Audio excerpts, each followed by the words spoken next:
Ahora.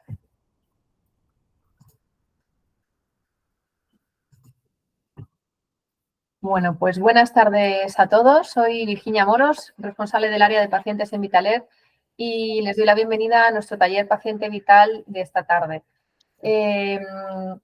Casi todos ustedes han estado ya en otros talleres con nosotros de temas técnicos acerca de conoce tu terapia de CPAP, conoce tu terapia de oxígeno.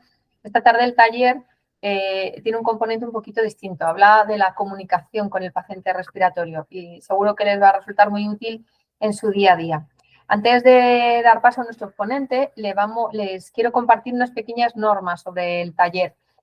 Como les decía, el taller está siendo grabado, por eso todos tienen la cámara bloqueada para evitar problemas de temas de imagen. Lo que sí pueden activar y desactivar es el micrófono.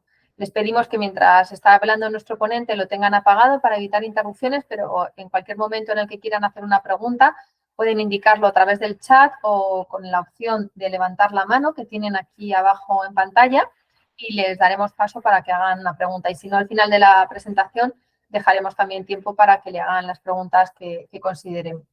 Al final del taller les enviaré un pequeño mail con el enlace a donde encontrarán a partir de la semana que viene la grabación del taller. Como tenemos que editarlo un poquito, hasta el lunes de la semana que viene no estará disponible, pero bueno, yo se lo indicaré todo en el correo electrónico y además les mandaré un pequeño formulario de satisfacción para que nos indiquen qué les ha parecido el taller. Así que, bueno, recordarles que pueden ver los talleres Paciente Vital que hemos grabado y que hemos realizado anteriormente a través de nuestra página web, en la sección de información. Ahí pueden inscribirse a futuros talleres y también pueden ver las grabaciones. Y sin más, no quiero quitarle tiempo a nuestro ponente de esta tarde. Él es José Luis Díaz Cordobés, es doctor en psicología por la Universidad de Valencia, y desde mayo de 2009 trabaja en el Servicio de Neumología del Hospital Clínico Universitario de Valencia, en la atención a pacientes con ELA y sus familiares. Y desde el año 2012 es profesor asociado en la Universidad Internacional de Valencia y es uno de los profesionales que tenemos en Vitaler. Así que, sin más dilación, darles las gracias por estar esta tarde con nosotros y doy paso a José Luis. Adelante, José Luis, dejo de compartir. Virginia, muchas gracias por la presentación. Voy a compartir la pantalla. Perfecto.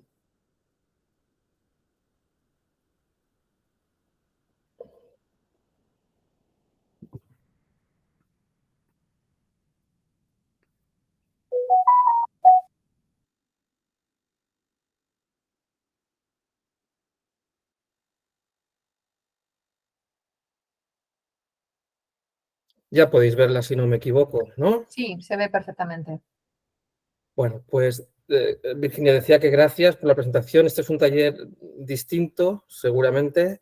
Yo estoy muy emocionado porque creo que hoy, al menos de inscritos, a ver la gente que vaya entrando, pero hemos batido el récord de gente inscrita y entonces, pues, teniendo en cuenta que hay otras cosas tan mucho más importantes como los aspectos técnicos, pues, que con algo de eso de las emociones, pues se haya llenado tanto el taller, pues la verdad es que me satisface mucho y os agradezco que dediquéis un ratito para esta tarde. No sé muy bien qué esperáis de la tarde de hoy. Somos mucha gente, cada una tiene sus cosas, sus dificultades, sus situaciones vitales y ajustar a veces una charla o un ratito o un taller a las necesidades de todo el mundo, pues yo creo que es prácticamente imposible. Pero bueno, al final cuando uno damos o recibimos alguna charla, pues lo importante es que nos podamos ajustar o llevar a nuestro terreno, a nuestra vida, pues algunas cosas de las que se escuchan, porque, insisto, yo creo que es muy difícil individualizar. Partiendo de que no sé muy bien lo que se espera cuando alguien lee un título Comunicación eficaz, pues en el sentido en el que está preparado el taller es lo difícil a veces que resulta para las personas, tanto pacientes o como familiares o como amigos, el hecho de comunicarnos cuando alguien de nuestro entorno se lo está pasando regular, ¿no? O cuando tiene una situación de vulnerabilidad. Como ha dicho Virginia, yo llevo tiempo en el hospital clínico Y aunque vea también personas de otras patologías respiratorias, mi principal labor o por el motivo por el que entré al hospital fue por la atención de personas con ELA, con esclerosis lateral amiotrófica, que no sé si hay alguien afectado en clase o si conocéis o si no, es una enfermedad grave. Y hoy precisamente, esto no tenía mucho pensado decirlo, pero justamente ahora al escuchar a Virginia y al iniciar me he acordado respecto a la comunicación, cómo existen a veces barreras a la hora que tenemos los familiares con los pacientes de comunicarnos, ¿no? Yo espero o intentaré que el ratito que estemos sea tanto dirigido a cómo damos, o como cuidador o como familiar, cómo nos comunicamos con alguien que se lo está pasando un poco peor o que ha tenido un problema de salud, o cómo también como pacientes o afectados nos gustaría que la gente se comunicara con nosotros cuando lo estamos pasando regular o cuando hay en medio algunas emociones. Os decía que esta mañana, sin ir más lejos, al hablar con una mujer de un paciente con una ELA en una situación avanzada de enfermedad, yo los conocí hace unos días, ya en septiembre, y el afectado es él, es el marido, y cuando pasamos visita con los médicos o cuando acompaño a los médicos a escuchar y conocerlo, veo cómo la mujer del paciente un poco como que utiliza la risa, ¿no? Y la ironía para intentar animar a su marido, que se lo está pasando muy mal, y cómo intenta quitar, si me permitís la expresión, quitar hierro al asunto para que no sufra más de lo que ya tiene encima, como dice ella, y de que para qué hablar de cosas negativas o de eso de las emociones cuando ya tiene bastante con la enfermedad, ¿no? Y un poco utiliza con los médicos, conmigo, delante del marido, un tono así como basado en el humor.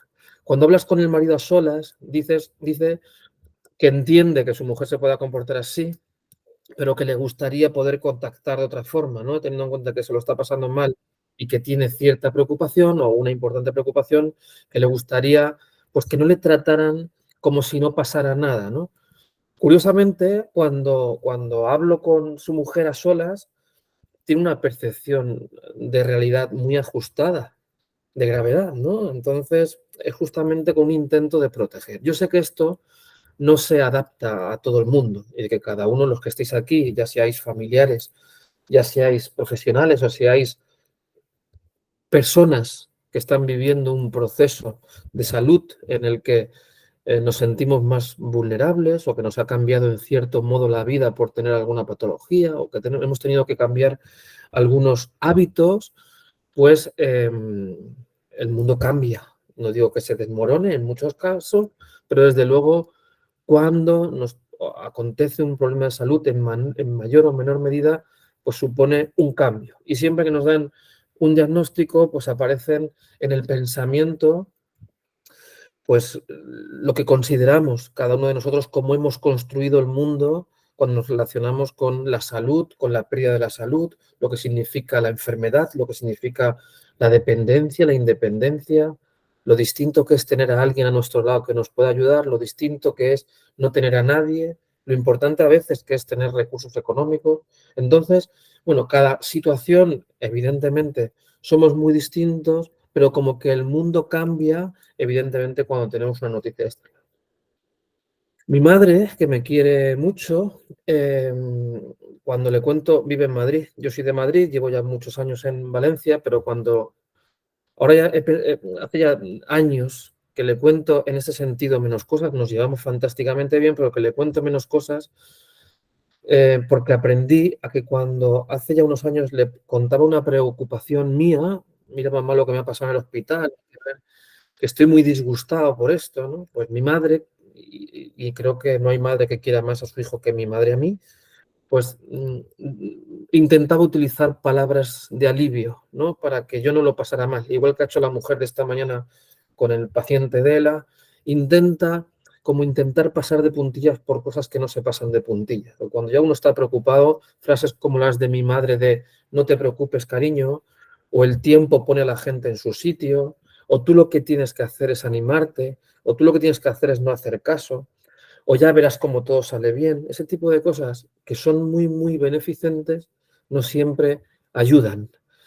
Yo a mi madre no le voy a exigir un cambio de comportamiento. Yo sé que eh, todo esto se plantea como intención de ayuda, que a veces no ayuda y que además, no sé si estáis de acuerdo conmigo y podéis interrumpir en cualquier momento de la clase, se trata de a veces conceptos culturales.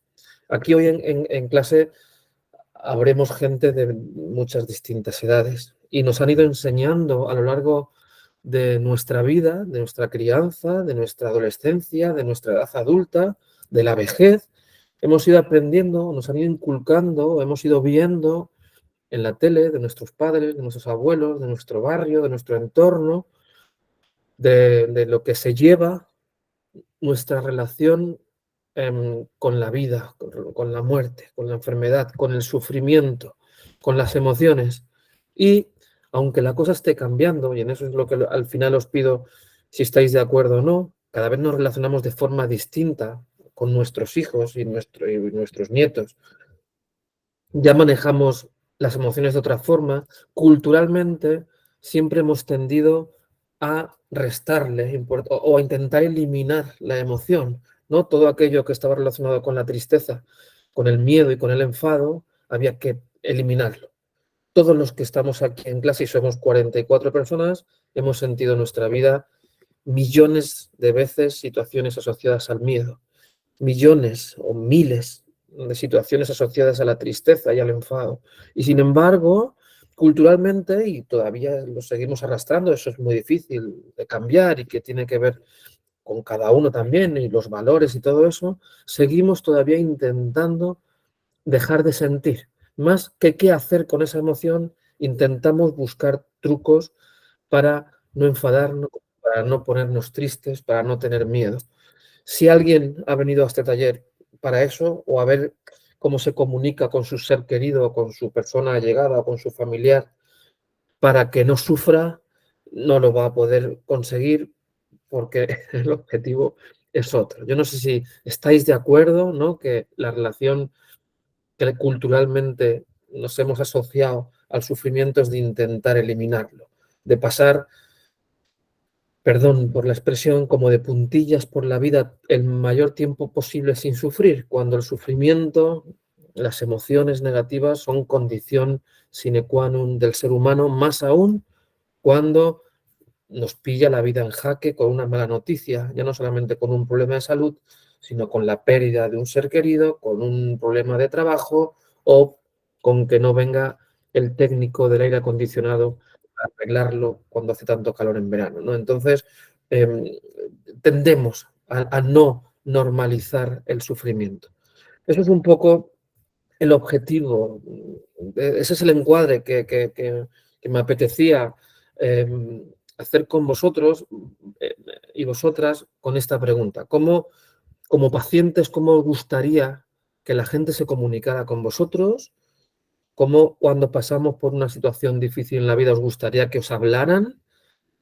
¿O como familiares o como profesionales sanitarios, aunque no es el día de la formación a profesionales sanitarios, cómo buscamos herramientas eficaces para comunicarnos con otra persona? Hoy, en consulta, curiosamente, bueno, es muy frecuente. Una hija de una persona con una ELA hablaba con ella y decía que también estaba un poco ya desesperanzada cuando en un pueblo pequeño que viven sale a la calle y le preguntan por su madre está muy malita, y le preguntan por ella y me decía, hay que ver la gente cómo no sabe preguntarme por mi madre ni sabe consolarme, ¿no? Incluso algunos, por el hecho de no saber o no tener habilidades, me imagino que es por eso, decía la chica, la hija, como por no tener habilidades incluso evitan preguntarme, ¿no? Y echaba en falta gente que me hubiese preguntado por mi madre o que hubiese venido a visitarla, pero no guardo rencor porque estoy convencido de que en la calle habitualmente no sabemos responder a una pregunta de, oye, me he divorciado, me lo estoy pasando fatal y yo no sé qué va a ser de mi vida, ¿no? Cuando le contamos esto a un amigo y nos dice el amigo, bueno, pues ahora tú lo que tienes que hacer es divertirte, no te preocupes, ya, porque no pasa nada. Si al final uno de cada no sé cuántos se separa y tú que eres joven, Bueno, pues no sé qué opináis de esa respuesta. Desde luego, posiblemente tenga una muy buena intención de ayuda, pero desde luego, desde mi punto de vista, no sé qué opináis, echo en falta la escucha, no me está validando, no está haciendo una aceptación incondicional de cómo yo me siento. Y eso lo hemos ido transmitiendo desde pequeños, ¿no? Ahora ya menos, decía, pero antes había frases como los hombres no lloran, ¿no? O algo así. Imaginaos, ¿no? Eso lo hemos venido arrastrando mucho tiempo. Imaginaos un hombre masculino adulto que se encontrara en una situación de vida en la que llore. Si tenemos muy arraigada ese tipo de frases, pues lo vulnerable, ¿no? O lo poco que nos exponemos a reconocer la emoción, ya no solamente compartirla con todo el mundo, ¿no? Sino que no, ni siquiera la sabemos reconocer. Y existe algo así como en ocasiones se llama alexitimia, pero si lo traemos al término un poco más de calle, se trata un poco de la incapacidad para reconocer nuestras propias emociones, ¿no? Uno sabe que está mal, pero culturalmente no nos han enseñado a decir ni a reconocer verbalmente estoy triste o estoy enfadado.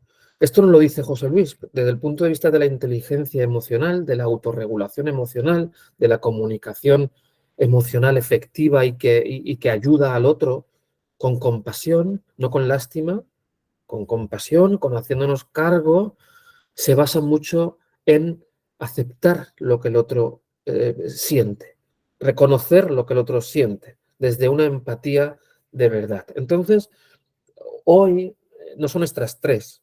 Vamos a hablar de tres propuestas que pueden ayudar a la hora de comunicarnos, tanto si somos la persona que está vulnerable de salud, más o menos grave o nada grave. A veces no es la gravedad de la enfermedad lo que nos hace sentirnos mal, sino la percepción de gravedad que tenemos del mismo, ¿no? Y decía que vamos a basarnos en tres puntos principales relacionados con responder a preguntas difíciles o hacernos cargo de la persona que tenemos delante emocionalmente o de cómo nos comunicamos en situaciones en las que podemos recibir preguntas comprometidas o que escuchemos a alguien llorar o como decía al principio, cómo nos gustaría que se acercaran a nosotros o acercarnos al otro.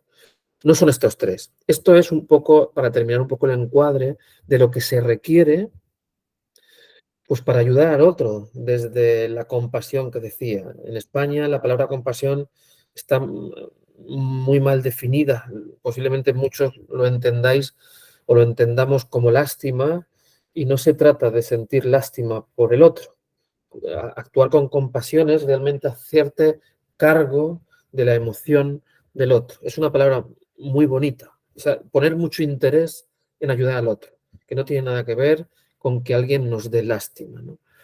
Y decía que para tener esa forma de acercarnos que facilita, yo a este amigo que le conté lo del divorcio ya no le voy a contar tampoco más cosas porque no me sentí escuchado. Al final uno va cribando o va delimitando a quién le cuenta cómo se siente y todos tenéis en vuestro entorno pues personas que diréis, jolines, cuando hablo con él o con ella me siento muy bien, ¿no? Porque esto no tiene solución, pero la verdad es que me he sentido muy escuchado o, no me ha- o es que no para de hablar, no me ayuda nada cuando hablo. Además me dice cómo me tengo que sentir y lo que tengo que hacer, ¿no? Bueno, y todos en nuestro entorno decía que teníamos gente que nos gusta acercarnos desde el punto de vista emocional y otros que un poco huimos de gente pues que más que escuchar habla, ¿no? Más que sugerir presupone, que aconseja, ¿no? Que nos dice cómo tengo que sentir, ¿no? Para ello necesitamos actitudes básicas, formas, no qué decimos, no habilidades de comunicación, no cómo nos comportamos, sino tenemos que partir de un poquito más atrás y es la forma de dentro, por debajo de la camisa, de actitudes, la intención de ayuda que tenemos con alguien que tenemos al lado. Cuando vemos a alguien en la calle que necesita ayuda, cuando alguien nos produce una emoción de intentar ayudarle, solamente se puede dar cuando se hace de corazón, me refiero, cuando realmente pierde importancia un poco el qué decimos. Si acompañamos bien con la actitud a veces no es tan importante que decir. Digo en algunas situaciones, ¿eh? No es la panacea, pero desde luego tiene que ir acompañado en primer lugar de reconocer la emoción del otro. Solamente nos acercaremos al sufrimiento de otro o a la preocupación del otro o al compartir algo con otro cuando realmente en cierto modo o en cierta medida nos podamos poner en los zapatos del otro para poder entender realmente, ¿no? Si un paciente en el hospital ingresado toca el timbre a las 4 de la mañana y la enfermera dice, oh, qué pesada, la de la cama 3, ha llamado 3 veces. Aquí podemos hablar que eso significa muchas cosas, pero desde luego estamos asumiendo que llama para molestar, que a lo mejor le apetece estar de madrugada en un hospital y desde luego estamos echando por la borda o no estamos haciendo gala de un sentimiento de empatía. Claro que hay gente pesada o gente que pide cosas sin necesitarla, pero la relación de ayuda parte por una empatía de verdad, no por aquella de sí, sí, te entiendo, pero, sino de reconocer la situación del otro. Solamente podremos hablar del taller de hoy, de ese título de comunicación emocional efectiva, o no recuerdo cómo lo hemos puesto, o comunicación, no me acuerdo, en el paciente respiratorio, cuando realmente existe una empatía, en primer lugar, una aceptación incondicional de cómo se está sintiendo el otro, no de lo que piensa, porque podemos estar en desacuerdo, sino de lo que siente una persona, el interlocutor, la persona que estamos escuchando, tiene que hacer gala, tiene que hacer una reflexión de que es una aceptación incondicional, que es justamente mi madre pobre lo que no hacía cuando le decía, estoy fastidiado, me estoy jodido. Anda ya. Tú lo que tienes que hacer es, que tienes muchos motivos para estar contento, hombre, tú lo que tienes que hacer es estar bien. Repito, la intención es buenísima, pero no está haciendo una validación, una normalización, no está aceptando incondicionalmente que yo esté preocupado o esté fastidiado. Y luego, pues también hacer gala de otra actitud que es la honestidad. El cuando las cosas no tienen solución, pues reconocerlas, ¿no? O qué fastidio, ¿no? Cuando te dice alguien, es que estoy muy mal, es que tengo mucho miedo por esto. Anda ya, eso cierra barreras o cierra ostras. Hay una fábula muy bonita que si la queréis descargar de Google es muy fácil de encontrar, que la estoy escribiendo en el chat, que se llama La fábula de la ostra y el pez, y que un poco habla de la forma en que nos acercamos a la gente, ¿no? Yo decía que tengo miedo, y decía, anda ya, tú lo que tienes que hacer es tirar para adelante, hombre, por tus hijos. Es muy distinto a, no me extraña que tengas miedo, o puedo entender, ¿no?, que estés asustado en esta situación.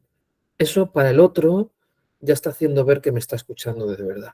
La fábula de la ostra y el pez, sin haceros spoiler, es de una ostra que ve a un pez muy disgustado en el mar y que intenta ayudarle y cuando va con mucho ímpetu, porque la ostra se abre muy poquito, está muy triste y solamente hay en algunos momentos del día en que se abre, y cuando abre un poquito el pez va corriendo a intentar ayudarla y la ostra de repente se cierra por el susto que tiene aparte de su tristeza, ¿no?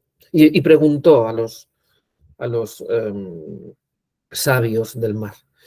Y hasta aquí puedo leer. Si queréis saber más, merece la pena, porque a veces la forma, y otra vez creo que va a ser la última vez que nombre a mi madre en la sesión, la forma en que mi madre intenta ayudarme como el pez, a veces no es la más efectiva o no la más eficaz, ¿no?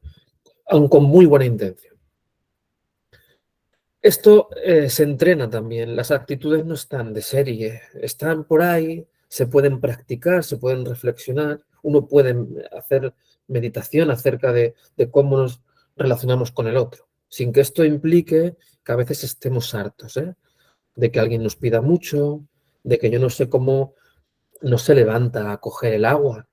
Hombre, tiene oxígeno, pero que se levante que puede. Es que no me deja ni sentarme.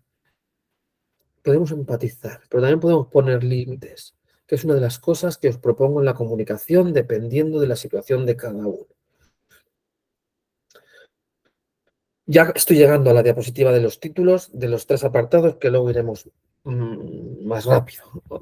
Otra mini introducción, que a veces es bueno, lo que teníamos intención de enseñaros, es Pues lo que venimos hablando, ¿no? El validar, la importancia de que a través de esa aceptación incondicional de las emociones, pues nos sintamos escuchados, eso que tan pocas veces ocurre y que la gente nos dice, hay tanto sabio consejero por ahí que nos dice cómo tenemos que actuar y que tenemos que pensar incluso para sentirnos bien y que esto sea muy fácil, que debería haber muchos premios Nobel por ahí, pero la mayoría de las veces no ayuda. Y deberíamos de hablar menos y escuchar un poco más, ¿no? Como habilidad de comunicación me refiero. Y respecto a las emociones, esto que está cambiando el mundo en la cultura, y lo digo como lo siento, está cambiando radicalmente en las generaciones nuevas. Han cambiado muchas cosas, ya sé que no todas a bien. Respecto a las relaciones humanas, la COVID ha influenciado también o influido también en esto. En aquello que decíamos que nos íbamos a abrazar tanto, luego pasó y la gente se nos olvida y la tecnología y los móviles hace que la comunicación sea de otro modo. Todo ha cambiado, vale. Pero también está cambiando la forma de relacionarnos con el sufrimiento.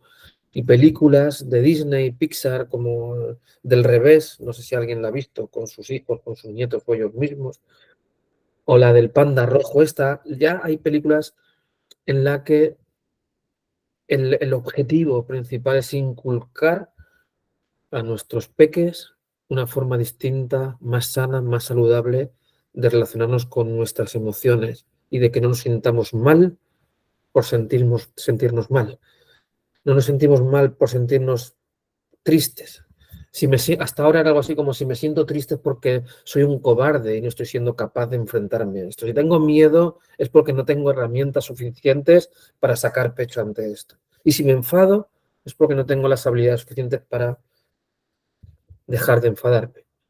No elegimos cuánto miedo nos da algo, no elegimos cuánto nos pone de triste algo o cuánto nos enfada algo.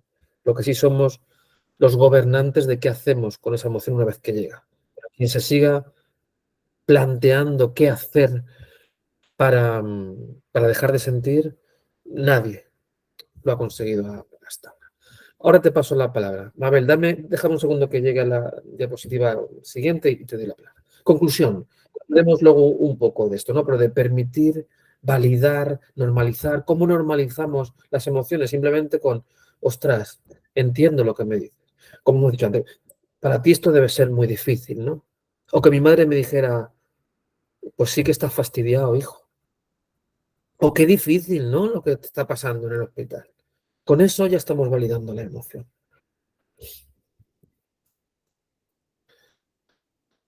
Bueno, esto que es tan fácil, escribirlo, empatizar, que se sienta acompañado, explorar preocupaciones, explorar recursos, pues son casi todas preguntas. Son más escuchar que decir lo que uno tiene que hacer. Lo de hoy se encuadra en otros talleres que hemos hecho de estrategias de autocuidado. Cuando alguien es cuidador de alguien que ha perdido parte de la salud, y aquí estamos en un rango de gravedades, imaginaos distintas patologías, pero que en cierto modo necesitamos de terceros, de otros, y que nuestra situación vital cambia en función de esos recursos familiares, sociales o de apoyo. Hacemos talleres de autocuidado. Y esta diapositiva está puesta aquí para dejar un poco claro de que ese es el guión que se sigue en ese taller de autocuidado o de cuidarse como cuidador, y había resaltado que una de las formas que tenemos de cuidarnos, sin lugar a dudas, es con una comunicación efectiva con la persona que estamos cuidando, ¿no? Requiere de habilidades para que la mujer de esta mañana se comunique con lo que le está pidiendo su marido, que está en un momento muy grave de salud, ¿no? Aunque ella intente ayudarlo así. Quizá ahí sí se podía trabajar. A mi madre yo la voy a dejar en paz porque no tiene responsabilidad moral de hacerlo. Los profesionales sanitarios tenemos la responsabilidad moral de hacer esto, y los cuidadores de pacientes o de personas con salud frágil o que acompañan o que ayudan, pues también depende de forma actitudinal de cómo quiere protegerse, ¿no? He visto muchas veces cómo el hecho de callarse ante un comportamiento por parte del paciente inapropiado o de sobredemanda por el hecho de que está malito, él ya tiene bastante, ¿cómo no voy a ceder a eso? Pues al final la bola de nieve se hace tan grande por una comunicación ineficaz que luego es muy difícil. Y aparece ese síndrome del burnout y de la sobrecarga y de la claudicación familiar y ese tipo de cosas pues que dificultan mucho nuestra propia salud, tanto como paciente como acompañante de paciente. Mabel, no sé si has levantado la mano por error o si... Sí, yo creo que ha sido sin querer, José Luis. Vale. ¿Alguien quiere decir algo hasta ahora? ¿Estáis ahí? ¿Podéis escribir en el chat que estáis ahí? Que me siento muy solo. Hola, aquí estamos.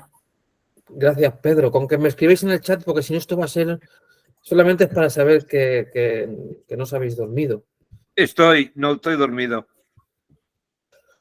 Vale. Estamos todos muy atentos, José Luis. Antonio, gracias. Carlos, Yo ¿quieres estoy aquí también. Gracias. Carlos, ¿quieres hacer alguna pregunta de lo que hemos hablado hasta ahora o quieres comentar algo? O era tú. Adelante, adelante. O es... Vale, perfecto. Pues estamos ahí. Os agradezco mucho que escribáis esto. Jesús, gracias. Si hacemos este mini parón. Es difícil la comunicación esta eficaz que estamos hablando sin veros, sin estar cerca. Mucha comunicación se basa en la comunicación no verbal, en los silencios, en callarse, en mirar. Eso no podemos hacerlo aquí, no, lo podemos hacer en otra situación. Por eso me permito un poco el lujo de pediros que deis alguna señal de humo de que estéis por ahí. Gracias, Mari Carmen. Amelia, gracias. Bueno, seguimos un poco y dejaremos al final un espacio para que podáis decir lo que consideréis. Una de las formas, cuando acompañamos a alguien, lo de paciente, la palabra paciente, bueno, pues la hemos aprendido así. Tiene que ver con la paciencia de esperar la salud o algo así, ¿no? Creo que bien. Y bueno, pues no sé si afectado o no sé si persona en una situación de vulnerabilidad. Pero cuando acompañamos a alguien que se lo está pasando mal o que hay una comunicación consideráis difícil o está inundada por emociones básicas y que, insisto, ya lo sabéis muy bien, no podemos desembarazarnos de ellas, están, cuando alguien le hace un diagnóstico, sea de gravedad o no, siempre aparecen pensamientos pues, un poco negativos, ¿no?, de la situación o cuando no es una enfermedad respiratoria que a lo mejor no conocemos mucho al principio o no tenemos muchos síntomas, cuando nos han diagnosticado de cáncer, un cáncer, pues hay muchos estudios a que uno de los primeros pensamientos, sea la gravedad del cáncer o no, está asociado con la muerte. Pensamos así. Pensamos en la pérdida de independencia, en la vulnerabilidad, en la desfiguración, en la pérdida del yo, en un montón de cosas y que no hablamos casi nunca. Y a veces, desde el punto de vista sanitario, los médicos y otros profesionales no sabemos acercarnos a estas situaciones que, en definitiva, la experiencia de sufrimiento que tenemos cada uno está asociada a este tipo de cosas, que nos quedamos solamente con duermes bien, tragas bien, tienes dolor en el brazo, que son cosas absolutamente fundamentales e importantes, pero no sabemos atender en esto. Y en ocasiones, pues también ocurren hasta pactos de silencio en la familia, de cuando aparecen diagnósticos, ¿no? De no le digáis nada a mi madre, ¿no? A veces está bien, si la madre no quiere saber, porque esto es otro tema de determinar qué afectado o qué paciente o qué persona respecto a su estado de salud quiere o no quiere conocer, pues está muy bien ocultarle si la persona no quisiera saber, ¿no? Pero lo que nos dice la experiencia y la realidad un poco es que intentamos ayudar al otro sin que se dé, intentando que no se dé mucha cuenta de las cosas, ¿no? Intentando tratarnos un poco como hemos hecho con nuestros hijos en muchas ocasiones y que lo arrastramos tanto a la edad adulta que se sigue haciendo pacto de silencio en enfermedades de gente que está totalmente competente para determinar si quiere o no quiere que se le informe, ¿no? Y bueno, decía que hay muchas situaciones por las que por la que estáis, por la que estaréis, por las que habéis estado, relacionadas con la comunicación. Yo antes ponía un poco el ejemplo, imaginaos un paciente muy demandante, ¿no? Un paciente con una enfermedad pulmonar obstructiva crónica que,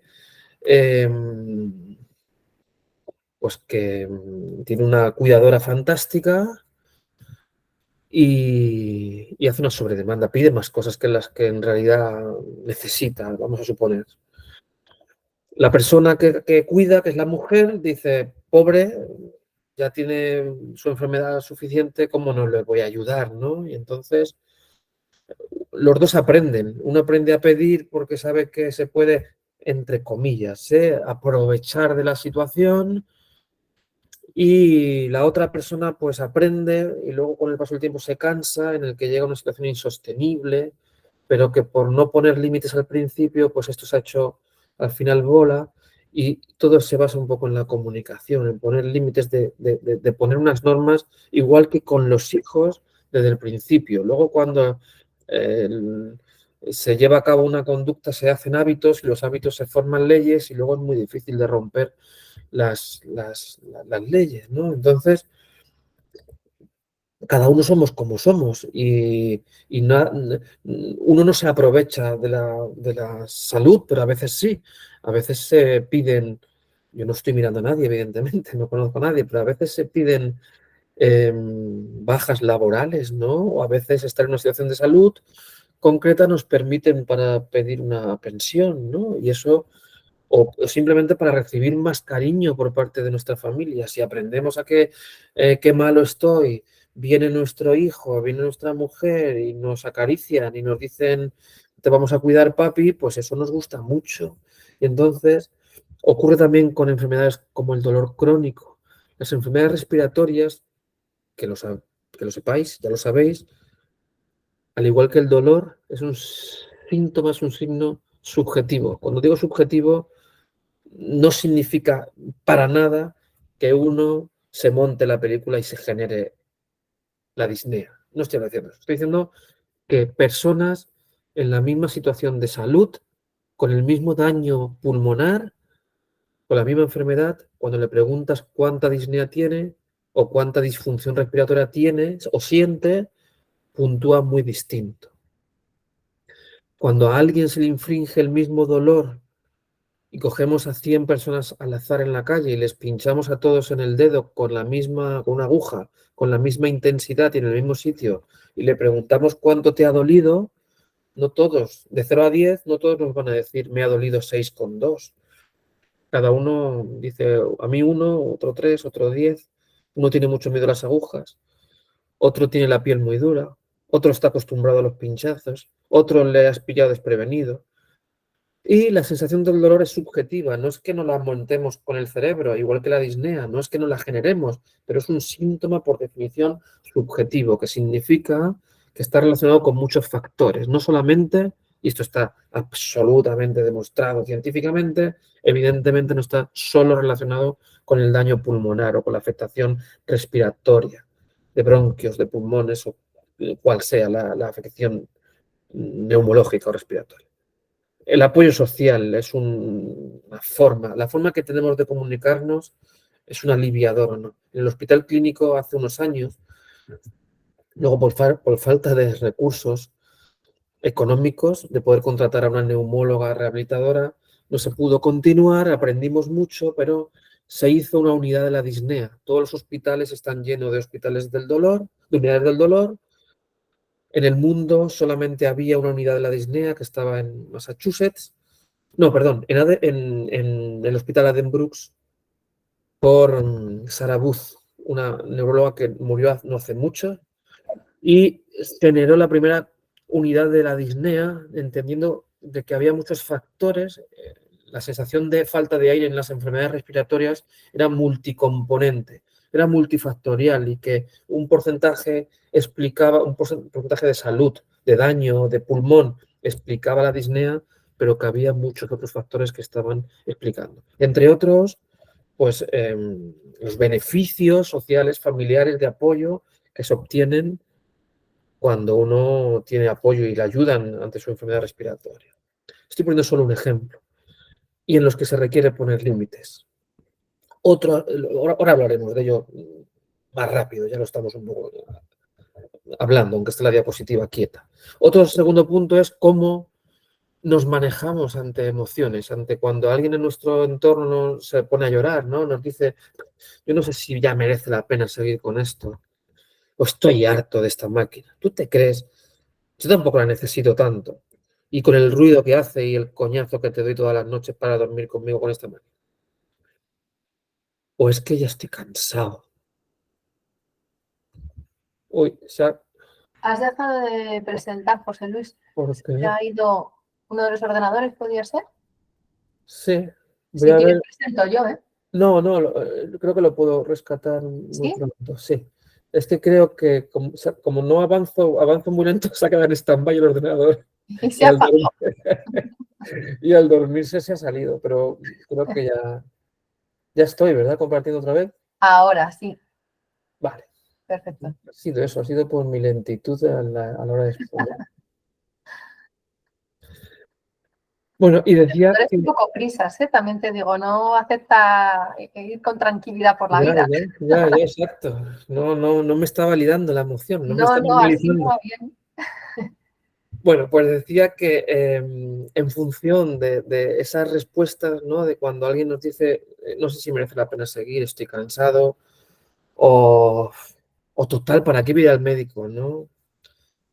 O yo no sé si voy a ver crecer, no sé si voy a llegar a la comunión de mi hija, ¿no? Ese tipo de cuestiones que están relacionadas, inundadas por la emoción, pues haremos básicamente una aproximación de cómo podemos al menos evitar aquellas cosas que no ayudan nada, ¿no? Es muy difícil generar conocimiento en un taller tan cortito, pero al menos dar algunas claves. Y luego, pues, para finalizar, algunas claves para responder preguntas difíciles y temas delicados. Lo de poner límites lo hemos dicho antes, cuando es inevitable, sin tratarnos como niños, que lo asociemos a cómo los niños aprenden o aprendemos cuando vamos creciendo, la necesidad de parar cuando algo no funciona, ¿no? Lo que pasa es que cuando está ligado culturalmente a culpa y yo como marido tengo que cuidar a mi mujer de forma incondicional porque por el mero hecho de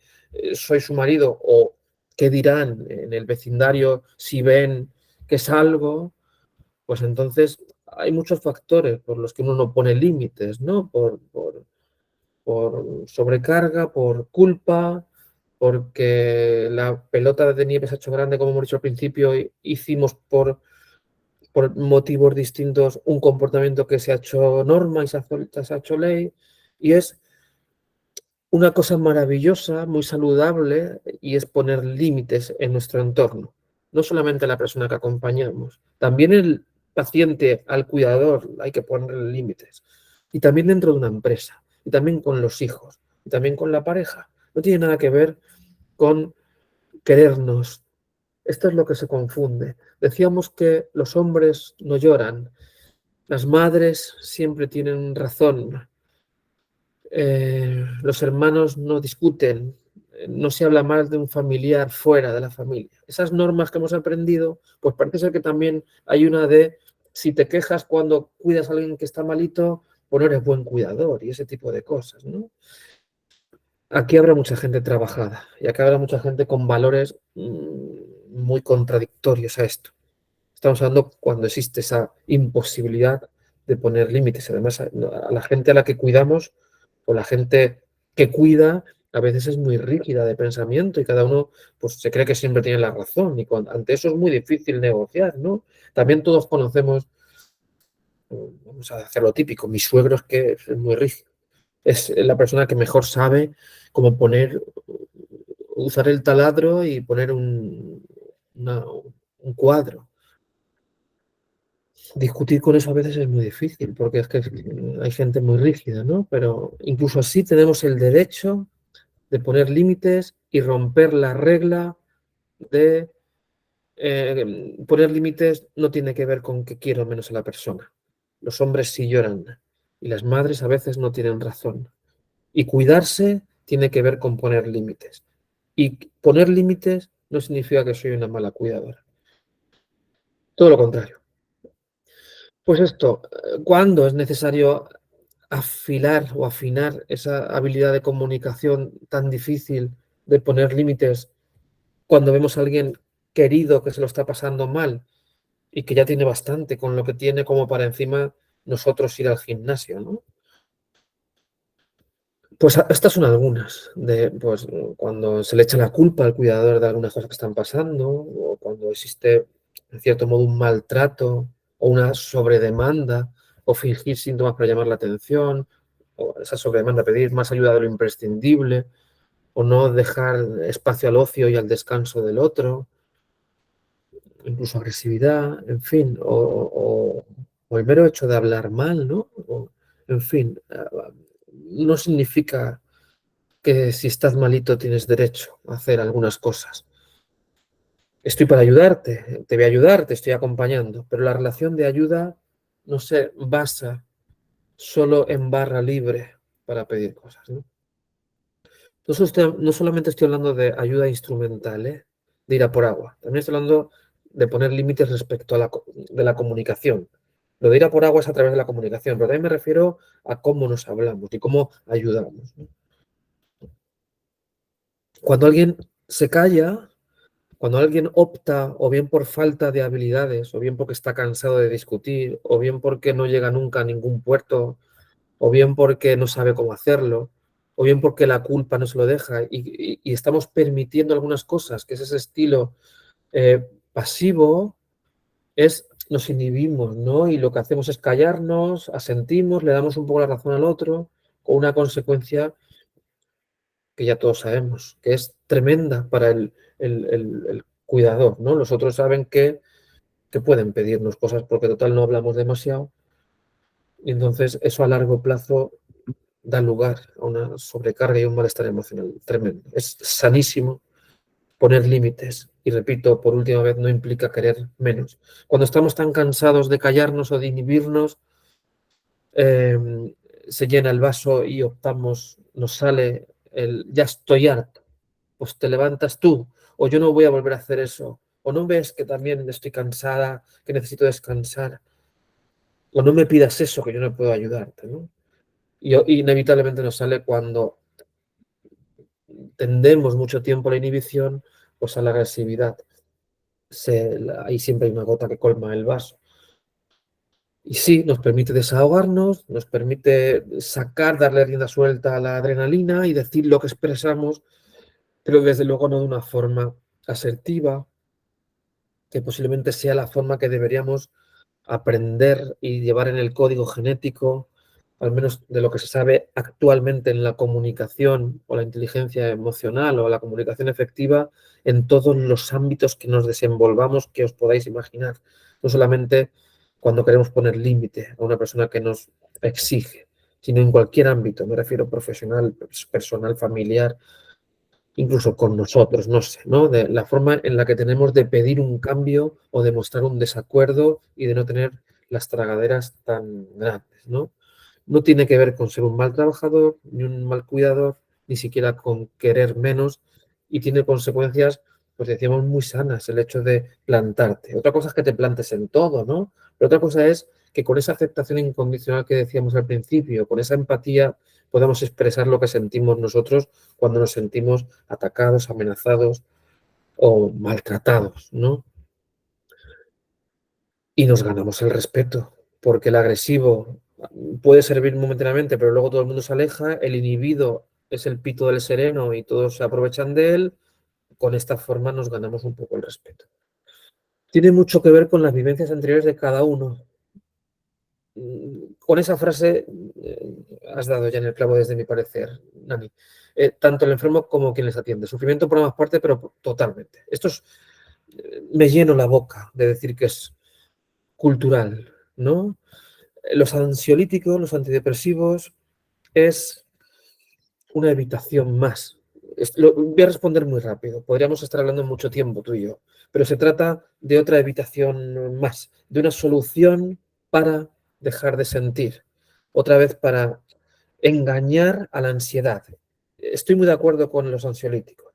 y trabajo en el hospital con psiquiatras muy cerca, muy mano a mano, y los ansiolíticos en algunas circunstancias son fundamentales como apoyos, como bastones, pero es una solución temporal porque también pretenden, igual que la relajación, no la meditación, la relajación, esta respiración abdominal, ese tipo de cosas, lo que pretenden es eliminar la emoción o engañar al cuerpo a través de neurotransmisores que no se sienta así. Es un debate largo, pero me refiero que requiere de una, en primer lugar, lo que más me apetece decirte, Ana, es una aceptación de lo que uno siente, no intentar dejar de sentir, que es lo que hemos dicho al principio, de una autoaceptación, ¿no? Una autoconsciencia, lo primero. Y luego, ¿cómo queremos compartir eso que nos genera sufrimiento?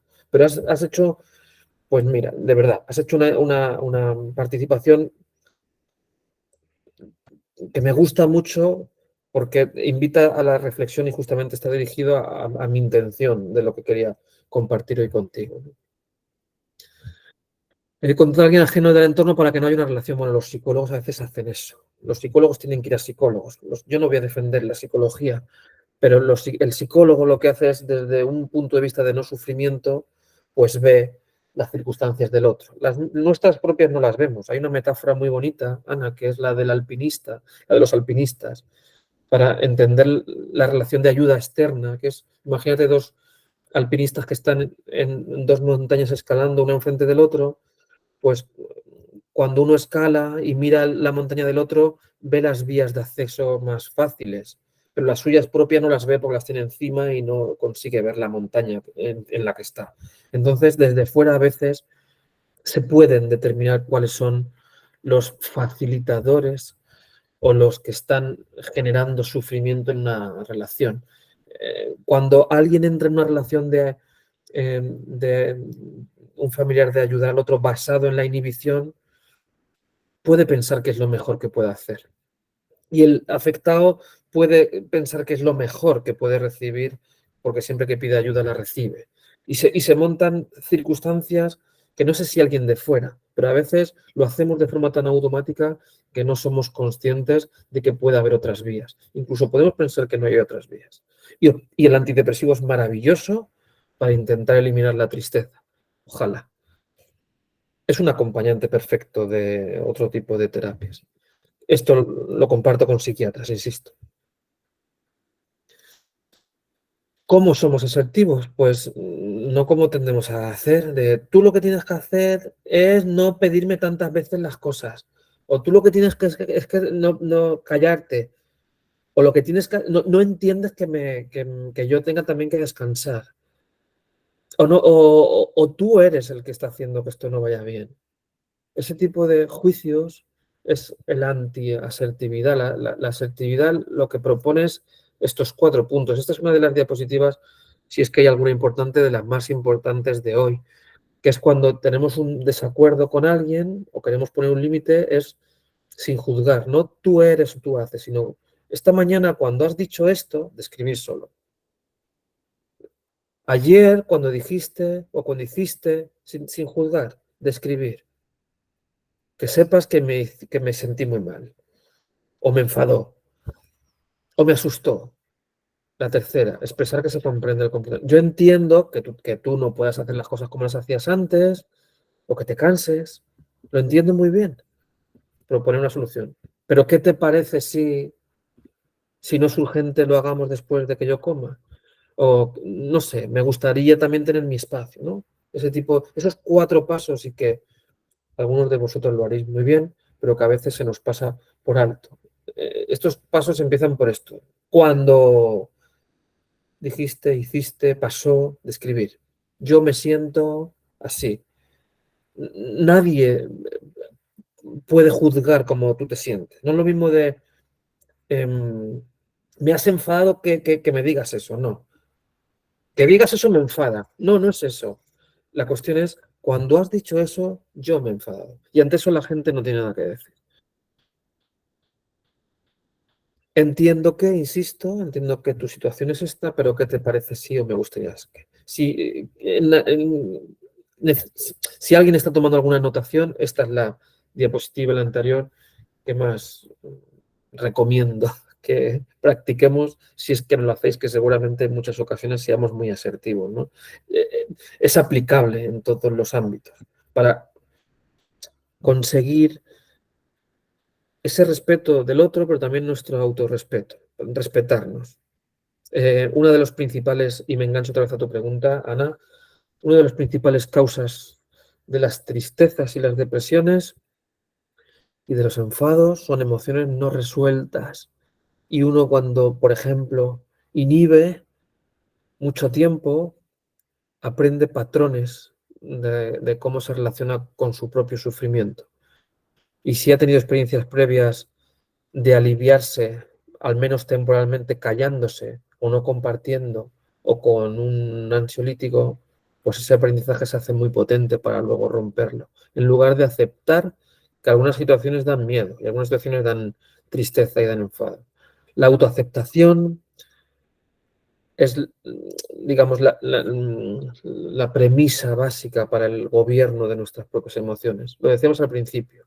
Si nos han enseñado de siempre que estar triste es malo, pues vamos a huir de ello. Y cuando algo inevitablemente nos pone triste, pues intentamos con esfuerzos tremendos quitarnos esa tristeza, cuando realmente estamos tristes.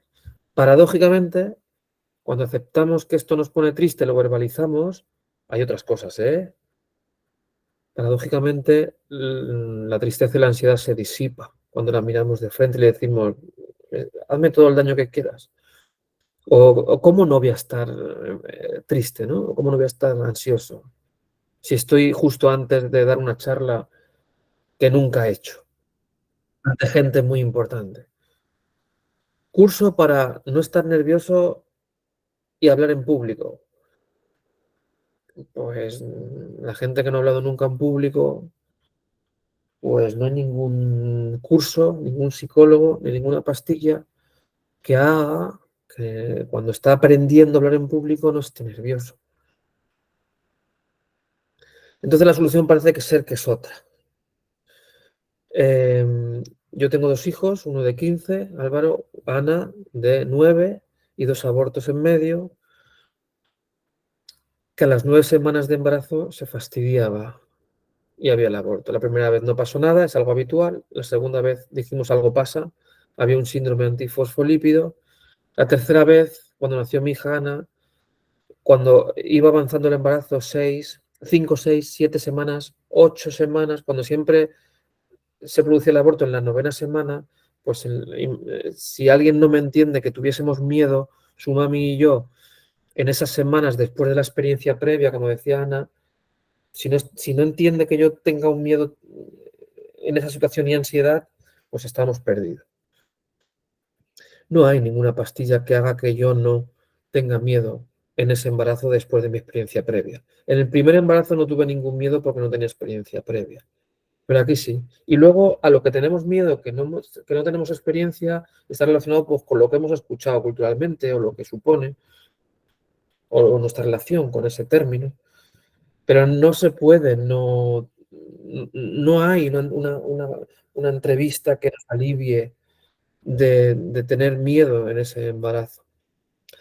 Se puede hacer un miedo adaptativo, porque también se puede ir de madre, yo puedo tener una baja laboral, puedo llorar todo el tiempo, puedo con mi exmujer no hablar de esto porque nos hace mucho daño, pueden dar envidia a todas las embarazadas que veo por la calle y puedo estar de un mal humor tremendo. O tener esa ansiedad de una forma más adaptativa, ¿no? Pero no se puede eliminar. Y el ansiolítico, ojalá. ¿Cómo acompañamos el...? Bueno, no sé si estoy yendo muy rápido. Quiero decir muchas cosas y no se puede siempre.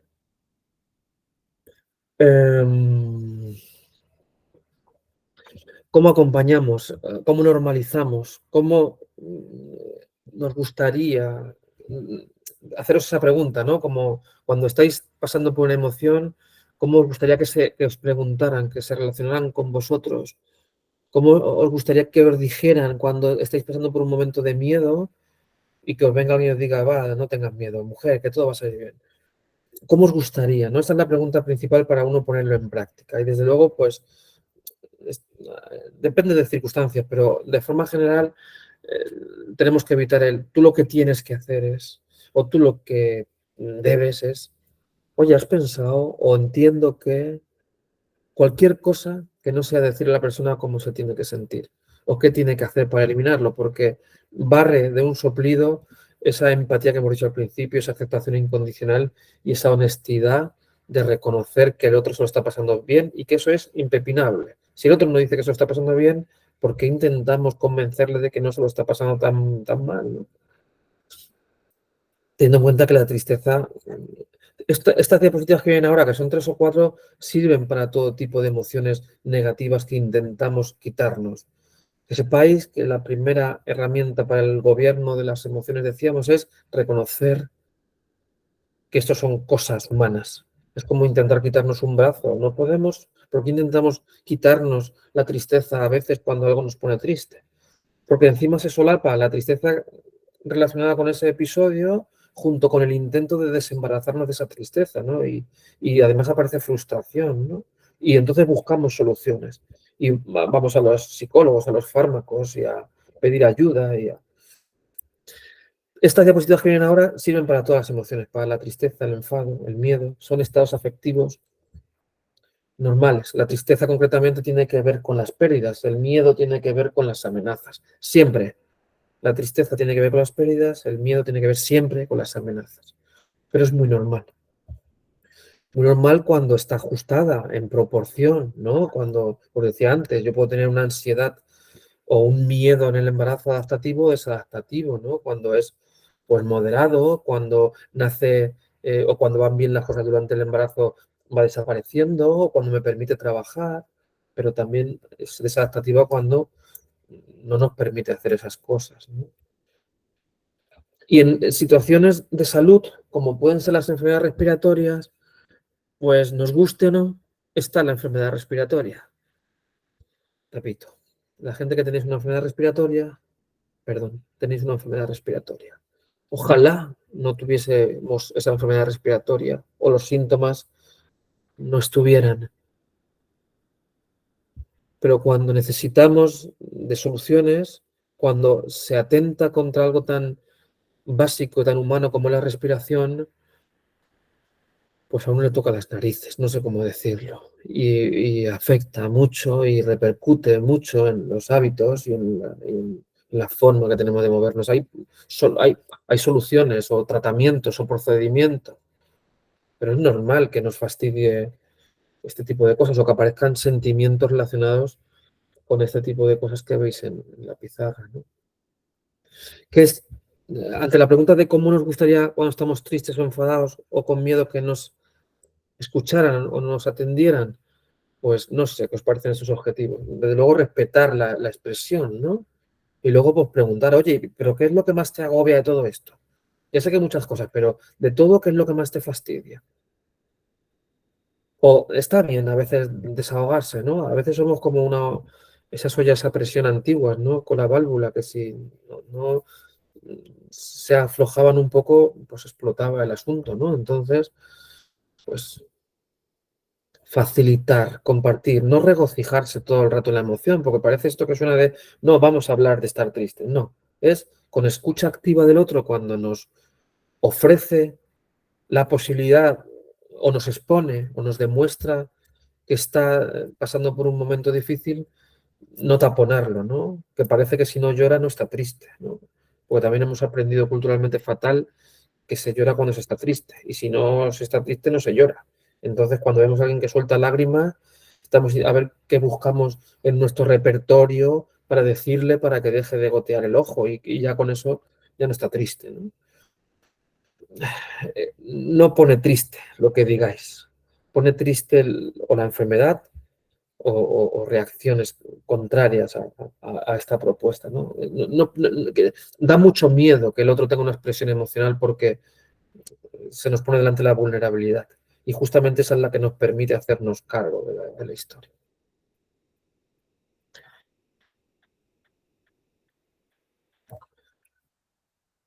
Ya lo hemos dicho. lo primero de todo es normalizar, es validar. Cualquier cosa que sea, anda ya, no llores más, mujer, o no te preocupes por eso. Cualquier cosa que no sea eso, está bien. Hostia, qué difícil para ti. O jolín, al escucharte qué mal te lo tienes que estar pasando, ¿no?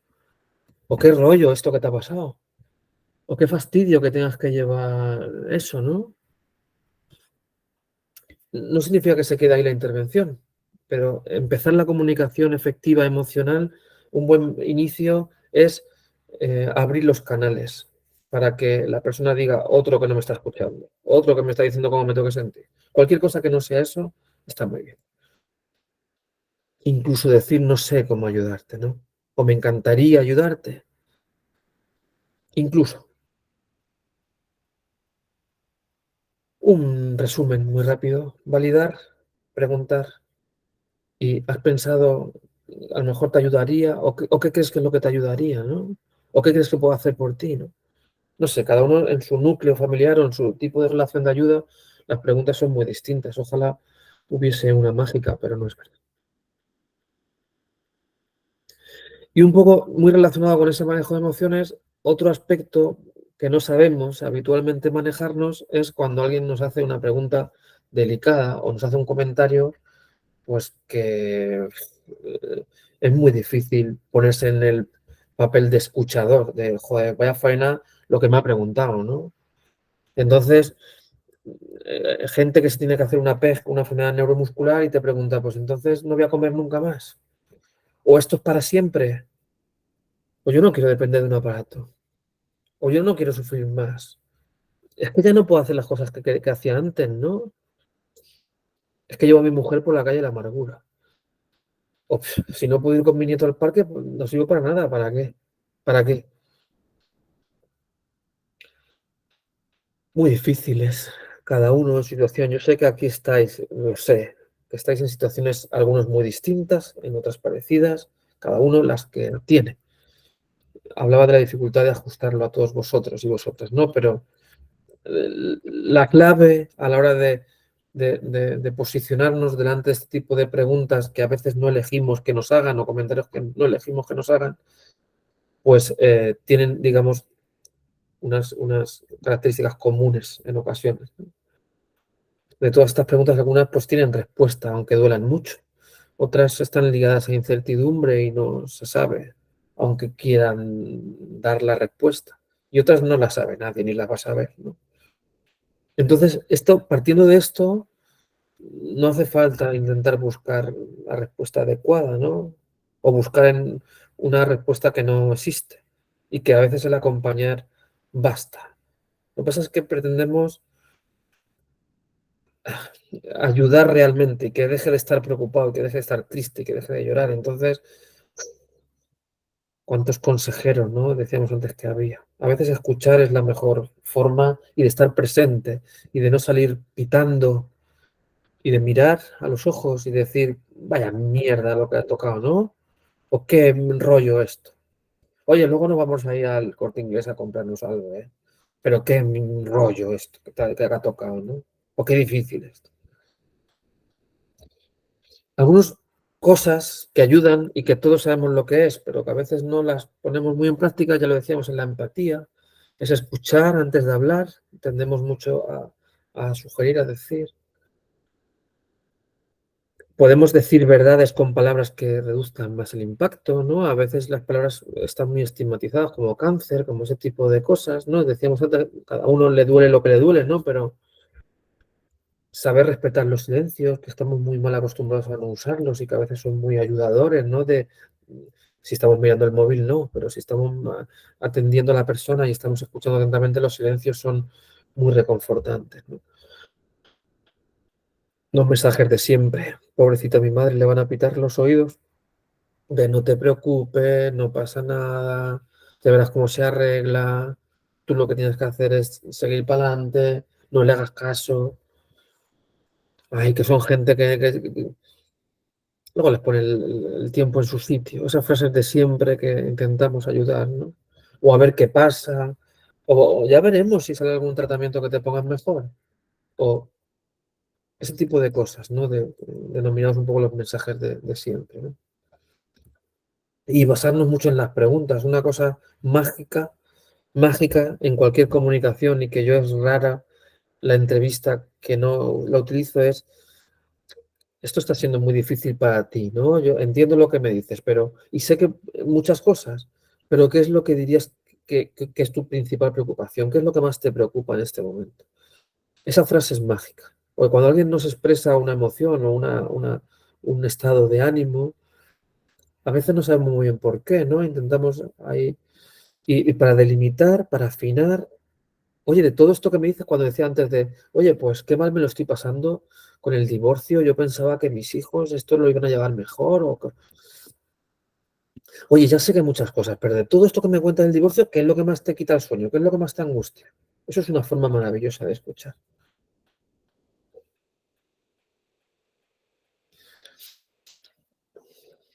Bueno, pedir opinión, están relacionados con los anteriores. Y cosas que fastidian o que alejan o que cierran la sostra de la fábula del astro y el pez y que le dificultan al pez acercarse es, pues eso, no hay motivo de que no te preocupes, no pasa nada. Si necesita algo ya lo pedirá. O a veces la gente no es capaz de hablar emocionalmente para pedirnos ayuda, como hemos dicho antes de estoy triste, no sé qué hacer, ¿no? Hay gente que lo ves triste pero no habla, ¿no? O nos dice, yo el lunes no voy a ir a la consulta del médico, ¿eh? Vamos, no digas tontería. Esas señales de ignorar pistas a veces pues son muy clarificadoras, ¿no? Entonces, a veces hay que estar atentos, ¿no? Está bien arreglarse la religión si es lo que nos permite agarrarnos a la vida. Yo soy, creo, muy espiritual, no soy muy religioso, pero está muy bien agarrarnos a lo que nos da soporte, aceptación incondicional de lo que nos ayude, ¿no?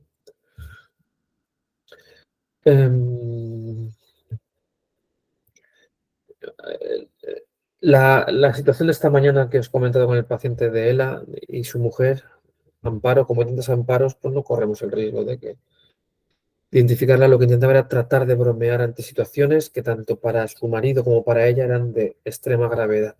Y así intentaba quitar.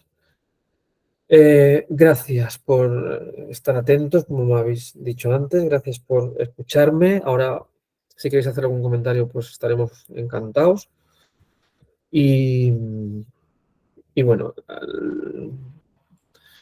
la comunicación puede ser dolorosa, pero la incomunicación en ocasiones lo puede ser mucho más. Así que dicho así muy rápido, no os dé miedo hablar de emociones, porque lo que hace daño en muchas ocasiones no es el hablar de las emociones, sino la propia situación que genera esa emoción. Muchas gracias por escuchar.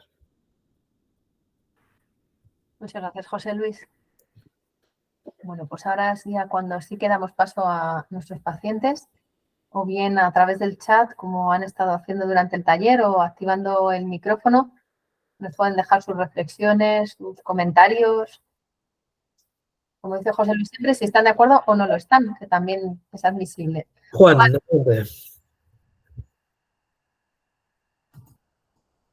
Tienes que activar el micrófono, Juan, si no, no te oímos. Gracias, Ana. Buenas tardes. Muchas gracias por tu comentario, porque la verdad que son maravillosos.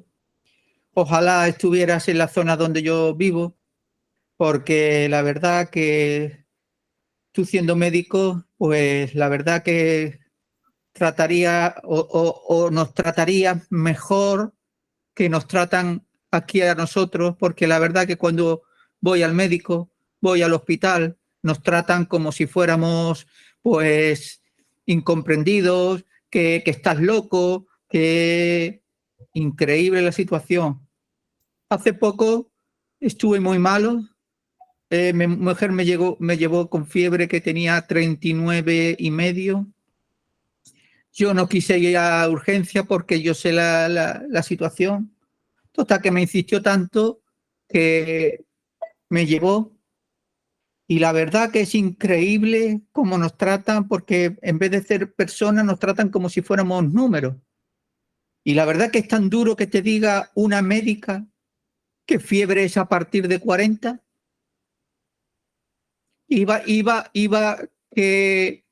Porque yo soy paciente de COVID.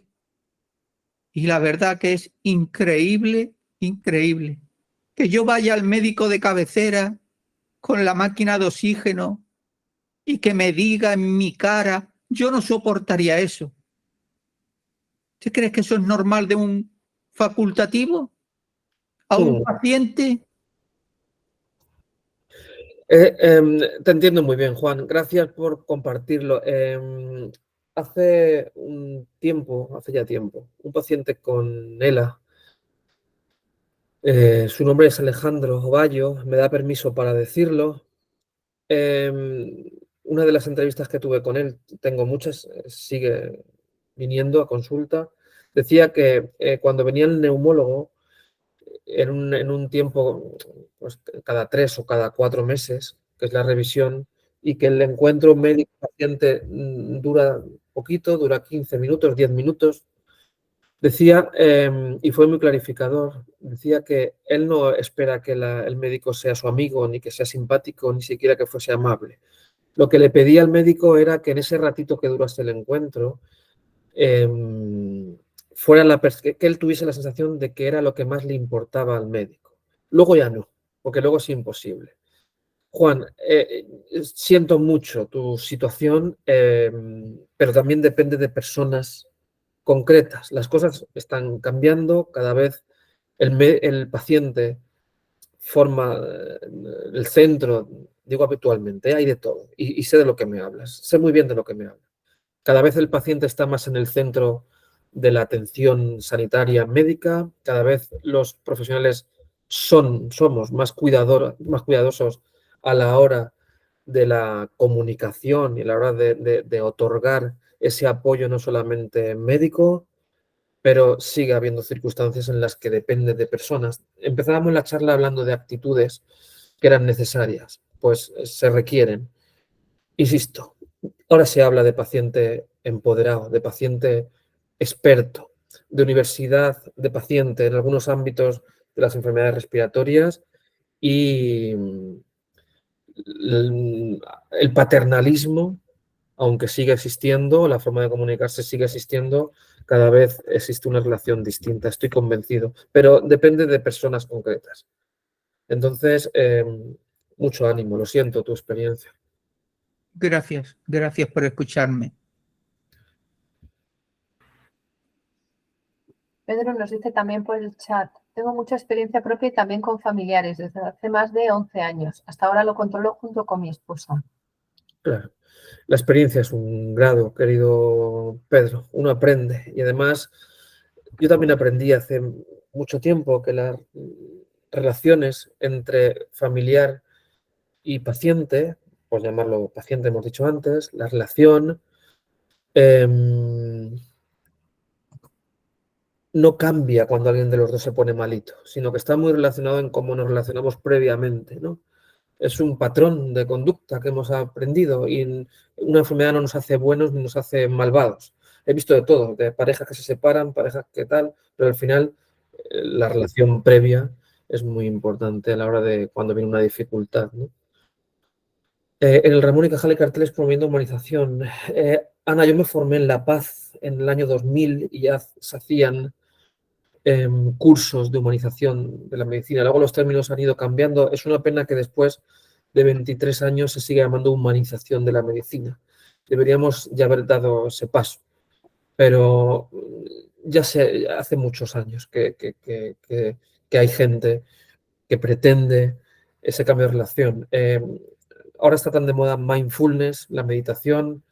Tuve ocasión de tener una reunión por un conocido con Kabat-Zinn, el promotor de mindfulness en su hospital de Massachusetts, que vino a Madrid y tuvimos una ocasión, antes de dar en una charla para mucha gente, tuvimos ocasión de estar en petit comité con Kabat-Zinn.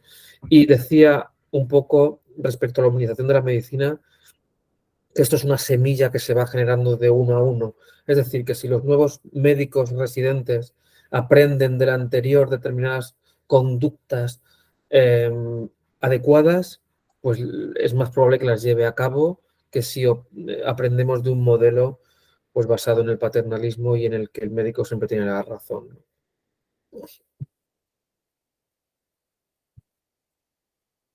Venancio había levantado la mano, no sé si ha sido sin querer.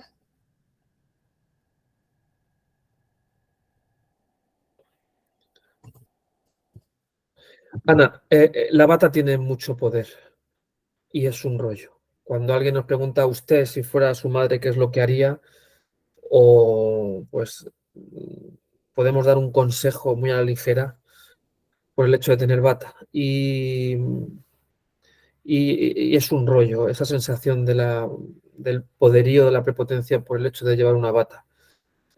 Es cultural. Un comentario, una anécdota que me fijo mucho cuando voy en el hospital con la bata del hospital es cuando vas bajando o te cambias de piso, vas bajando de plantas o subes. La gente de la calle, cuando te ve con el pijama del hospital o la bata, se aparta. Cuando vas vestido de calle, la misma persona, tienes que decirle perdón, déjame pasar. Entonces es que es muy cultural. Tenemos que ir de uno a uno, de que los nuevos médicos se nos bajen un poco del burro.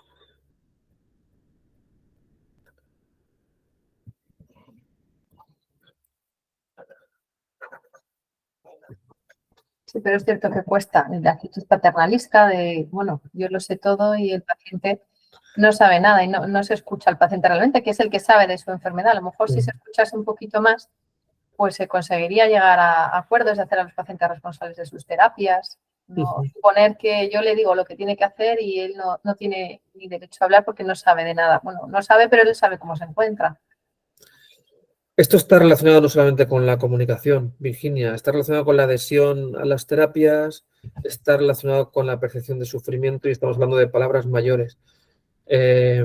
Cuando tenemos un médico delante y tenemos una enfermedad no muy grave, da igual que no nos escuche, pero cuando tenemos una enfermedad grave o algo que nos sentimos vulnerables, esa relación que nos puede ofrecer el médico de escucha cura en muchas ocasiones y alivia el sufrimiento tremendamente. Lo he vivido muchas veces. Jesús rompe una lanza en favor de los profesionales. Qué bien, ha tenido una buena experiencia en el Gregorio Marañón. Y también nos dice que sufrió 9 días de UCI en Cartagena y solo tiene palabras de agradecimiento para todos los médicos que le trataron y los enfermeros, auxiliares, todos los profesionales, a cuál mejor. Pues sí, qué bien. Lo decía yo también antes, no es feo todo. Conozco cerca profesionales maravillosos. Estamos plagados de gente que sí escucha y que sí empatiza. Como dice Ana, escuchar y empatizar con el paciente. Puerto, creo que las emociones debemos sacarlas hacia afuera y nunca guardarlas en nuestro interior, al igual que nuestros propios miedos. Para superar si los ponemos encima de la mesa, los miramos de frente, Puerto, le ponemos nombre y como que se hacen más pequeñitos. Totalmente de acuerdo. Una de las cosas que vengo haciendo es conectarme con reuniones como esta y recabar toda la información posible sobre los diferentes problemas que afectan tanto a mi persona como a mi familia. Entiendo que las circunstancias obligan a empoderarse, es un pensamiento maravilloso para empoderarse. No todo el mundo lo piensa, así que aprovechate de ese pensamiento. Muy bien, Pedro. Efectivamente. Pascual ha levantado la mano por aquí. Adelante, Pascual. Sí, pues hay varias cositas. Una de ellas es en los pacientes cuando tienen situaciones así críticas y necesitas ayudas, la mitad de los amigos desaparecen, la mitad de los familiares también. Lo primero que se encuentra un paciente en el que necesita mucha empatía por parte de mucha gente y de los familiares es que estos no están.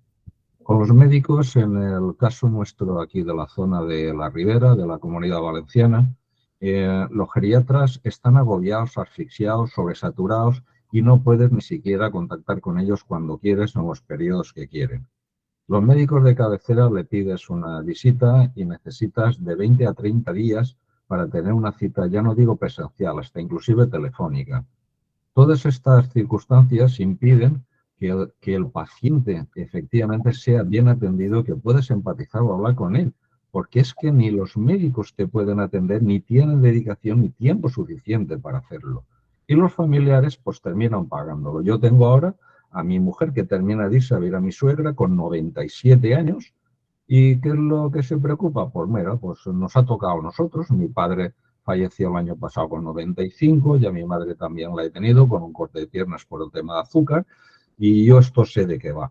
Pero los problemas son esos. O sea, los médicos efectivamente son buenos y son profesionales, pero no tienen tiempo ni para atenderte. Y esto es una auténtica barbaridad. Las residencias hay pocas. Encima no los puedes tampoco llevar cuando quieres. No hay suficientes plazas ni siquiera para ocuparlas. Y entonces esto es una sobrecarga que alguien debería solucionar. Y entonces, porque no se puede, es que yo mismo he tenido ahora un cateterismo, yo he tenido 9 amagos de infarto 9 veces en urgencia y han tardado 11 meses para hacerme una prueba de esfuerzo. Entonces, pero no me ha pasado nada, y cuando hablo un día con el cardiólogo se lo digo, le digo, oye, que me ingresaron aquí, que caí rollado en un bar aquí, pues me podía haber muerto. Me dice, sí. Le digo, ay, es que os quedáis así, es que no podemos hacer nada más, ¿vale? Puede ser que tenga razón, pero esto está mal, pero está mal por eso. Y si te pones enfermo en una situación grave, el amigo te llama un día, ¿cómo estás? ¿Bien? Ya no le preguntes, porque como le digas que no estás y vas a ver, el mundo se desentiende. Efectivamente no empatizan, ni los médicos, ni los familiares, y muchos amigos tampoco. Eso es lo lastimoso de esta sociedad, que se va menos. O sea, los hijos muchos están desaparecidos, otros trabajan fuera, otros no pueden, y hay muchos problemas, pero tenéis razón con todo y con toda la gente que estás explicando, detallando situaciones, pero es muy complicado. A lo primero que has dicho, gracias por tu intervención. Lo primero que has dicho, hay gente que desaparece. La parte buena es que hay gente que aparece. Yo también lo he vivido. Gente que te esperabas que iba a reaccionar para ayudarte, no están, pero hay otros que no sabías que estaban y que salen. Y respecto a los tiempos, pues bien, es una carga asistencial tremenda. Precisamente cuando hay tanta carga asistencial, que es verdad, es cuando se requieren habilidades más efectivas, porque al final este tipo de cosas no es simpatía, ni cariño, ni dedicarle más tiempo, sino que es dedicar el mismo tiempo de otra forma, independientemente de que la carga asistencial o los tiempos sean ridículos para el tiempo que necesita una persona que le atienda, que estoy totalmente de acuerdo contigo.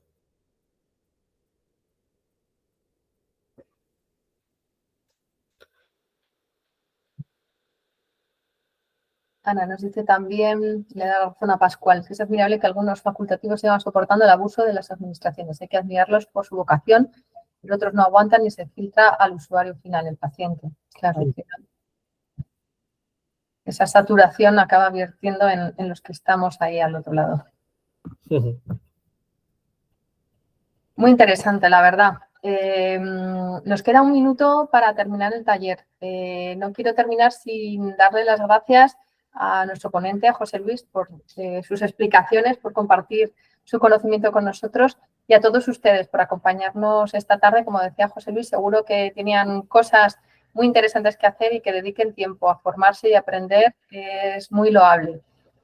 Solo decirles que recibirán un correo electrónico en el que les enviaremos un pequeño formulario para que nos den su valoración y sus comentarios sobre el taller y temas que les gustaría que tratásemos, que siempre nos gusta escuchar a nuestros pacientes que nos cuenten lo que les interesa que tratemos. Y además les incluiré algunos enlaces interesantes, entre ellos donde publicaremos la grabación de este taller. El próximo lunes estará disponible en nuestra web y podrán acceder directamente a través del enlace del link que les voy a indicar. Así que, pues sin más, darles las gracias de nuevo y citarles para próximos talleres, que esperamos que sigan atentos y que se sigan formando y aprendiendo con nosotros. Muchas gracias. Gracias a todos por venir, de verdad. Gracias, Virginia, a ti también. Tenéis que hacerlo muy a menudo. Gracias, Juan. Gracias, Juan, lo Te digo intentamos. la verdad porque tus palabras son de ayuda, de escuchar cosas que la verdad que es que se necesita, porque cuando estás tan hundido necesitas autoayuda. No es que uno quiera, como se suele decir, ser lástima, porque yo no quiero ser lástima de nadie, pero por lo menos cuando vas al un médico cuando tienes la familia que nada más te dice de que es que no pones de tu parte, de que esto, de que lo otro, pues la verdad que te hundes más, como si uno quisiera estar en este estado. Y yo lo que quisiera es estar como yo era. Yo no lo sé si me pondré o no me pondré, no lo sé. Eso es lo que yo quisiera. Pero bueno. Un placer, Juan, gracias por compartirlo con nosotros, de verdad. Gracias, muchas gracias por escucharme. Gracias. Hasta la vista. Venga, un placer. Hasta luego. Bueno, nuestros pacientes nos están dando las gracias por el chat. Muchas gracias a todos por sus comentarios. Voy a ir parando la grabación. Y la desconecto aquí.